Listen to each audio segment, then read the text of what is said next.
આટલા વર્ષોથી તમે અમેરિકામાં રહો છો અને હવે તમારી નાગરિકતા એટલે કે સિટીઝનશિપ છીનવાઈ જાય તો શા માટે ટ્રમ્પ સરકાર ભારતીય લોકોની નાગરિકતાને છીનવા પાછળ પડી છે? હવે તમે વિચારો કે ભારતીય ઇમિગ્રેટ્સે અમેરિકાને કેટલું આપ્યું છે. લાખો લોકોને ત્યાં આપણા ગુજરાતીઓ અને ભારતીય લોકોએ તેમના અમેરિકાના લોકોને રોજગાર આપ્યો, બિલિયન્સ ડોલરનો ટેક્સ પણ ભર્યો. તો હવે વાત એમ છે કે તે શા માટે ભારતીય લોકોની પાછળ પડ્યા છે? આ વાત ઉપર મારે તમારી સાથે વિગતે ચર્ચા કરવી છે. જો તમે એનઆરઆઈ છો તો દરેક એનઆરઆઈને આ વાત જરૂર જાણવી જોઈએ, કારણ કે ભવિષ્યમાં ઘણી બધી વસ્તુ થઈ શકે છે. કારણ કે એક નાની ટેકનિકલ ભૂલ પણ અત્યારે તમારી પૂરી ભવિષ્યની પ્લાનિંગને બગાડી શકે છે.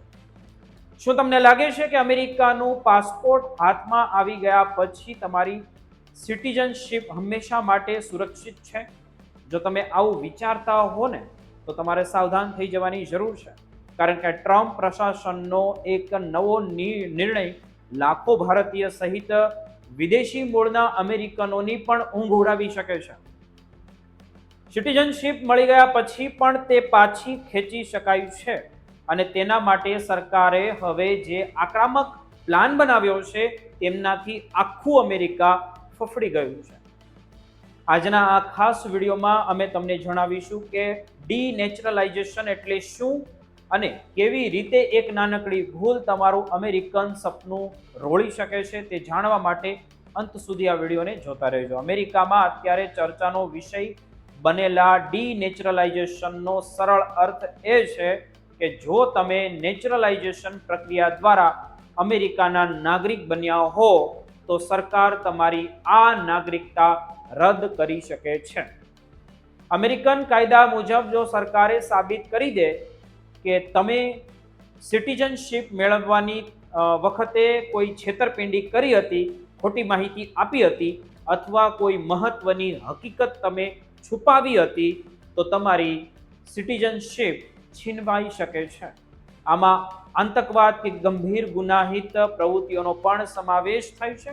જો કે અત્યાર સુધી આ પ્રક્રિયા ખૂબ જ જોઈએ તો જટિલ હતી અને ફેડરલ કોર્ટમાં સરકારે અત્યંત મજબૂત પુરાવા રજૂ કરવા પડતા હતા. ઇતિહાસ પર આપણે નજર કરીએ તો 1990 થી 2017 સુધી અમેરિકામાં વર્ષે માંડ 11 જેટલા કેસ થયા હતા, પરંતુ હવે ટ્રમ્પ પ્રશાસને અધિકારીઓને આંતરિક સૂચના આપી છે કે વર્ષ 2026 થી દર મહિને 100 થી 200 જેટલા કેસો તપાસ માટે મોકલવામાં આવે. એટલે કે વર્ષના અંદાજે 2400 કેસ, જે અગાઉની સરખામણીએ અનેક ગણા વધારે ગણી શકાય.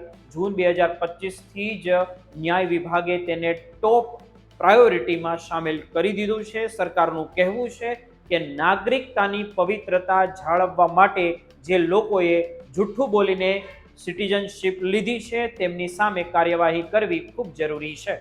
પરંતુ જાણકારોનું માનવું છે કે જ્યારે સરકાર કેસોની સંખ્યાના ટાર્ગેટ નક્કી કરે છે ત્યારે નિર્દોષ લોકો પણ મુશ્કેલીમાં મુકાઈ શકે છે.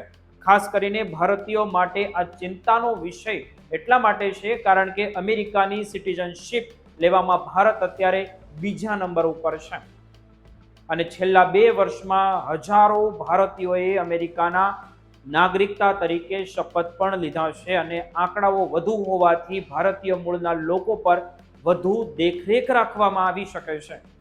વિવેચકો તેમને 2 ટાયર સિટીઝનશિપ ગણાવી રહ્યા છે, એટલે કે જન્મથી અમેરિકન નાગરિકો વધુ સુરક્ષિત અને બહારથી આવેલા નાગરિકો હંમેશા ડરના ઓથારમાં નીચે જીવી શકે તેવી શક્યતા ઊભી થઈ શકે છે. જો કે તમારે ગભરાવાની કોઈ જરૂર નથી, કારણ કે આ કાયદો માત્ર એવા લોકો માટે છે જેમણે જાણી જોઈને ગંભીર ભૂલો કે ફ્રોડ કર્યો હોય.